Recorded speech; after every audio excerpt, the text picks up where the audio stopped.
જય શ્રી રામ, હર હર મહાદેવ. 2025માં સુખી થવાનો એકમાત્ર રસ્તો છે નફરતની દુનિયા છોડો. નફરત છોડો. આવતા સમયમાં પણ સુખી થવાનું હોય અથવા કોઈ પાસ્ટમાં ઋષિ મુનિઓ, કોઈ મહાન આત્મા સુખી રહેલા હોય તો નફરત ન કરતા હોય. દુનિયામાં હંમેશાથી નફરત અને સ્વાર્થ છે. લોકો કહે છે પહેલેના સમય સારા હતા. નહીં, પહેલેના સમય સારા નહીં હતા અને આજના સમય પણ સારા નથી. અને પહેલેના સમય ખરાબ ન હતા અને આજના સમય પણ ખરાબ નથી. જે મનુષ્ય પરપંચ છોડી દેવે, ખરાબ વિચારો છોડી દેવે, નફરત છોડી દેવે, એ સુખી થઈ શકે. બાકી જગતમાં કોઈ સુખી નથી. જલચર, થલચર, મનુષ્ય, રાજા, રંક બધા દુઃખી છે. જલે છે, ઈર્ષ્યામાં જલે છે, નફરત ભરેલા છે. ઓફિસમાં કામ કરતા હોય, દુકાનમાં કામ કરતા હોય, ઘર પર રહેતા હોય, બધા પ્રેમ કરતા નથી. કેટલાક સ્વાર્થી હોય છે. પણ આંખ ખુલ્લા રાખો, કાન બંધ રાખો. સુખી થવાનું હોય તો સાંભળવું નહીં. કોઈ પ્રત્યે વિચાર ન કરો.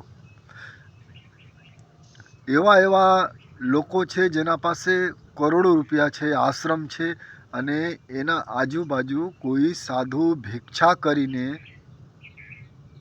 રહેતા હોય તો એ મહાન સંત એના ઉપર નજર રાખતા હોય કે એને કોણ આપે, કોણ ન આપે.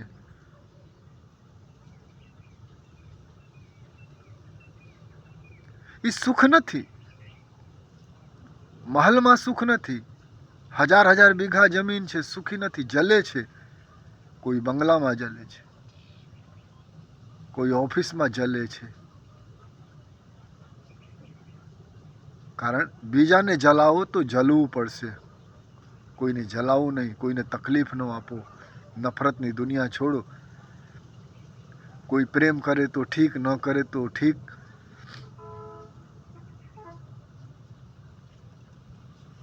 કોઈ ગુલાબનું ફૂલ હોય, ફૂલ લઈ લો, કાંટા છોડો. સમાજમાં ગુણ છે, દોષ છે. જાનવરોમાં ગુણ છે, દોષ છે. સંતોમાં પણ દોષ છે. પણ માનસરોવરના હંસો હોય ને, કહાવત છે કે દૂધ અલગ કરી દેવું, પાણી કરી દેવું. સુખી થવાનું હોય તો દોષ અસ્વીકાર કરો અને સદગુણ સ્વીકાર કરો. કોઈમાં સદગુણ હોય તો સ્વીકાર કરો. બાકી ધરતી ઉપર એક પણ મનુષ્ય નથી, એક પણ જીવ નથી જેના અંદર થોડા બહુ પાપ ન હોય, અપરાધ ન હોય. સુખી થવાનો એકમાત્ર રસ્તા છે નફરત છોડી દો, પરપંચ છોડી દો. લોકો સાથે રહે પણ પરપંચ કરે.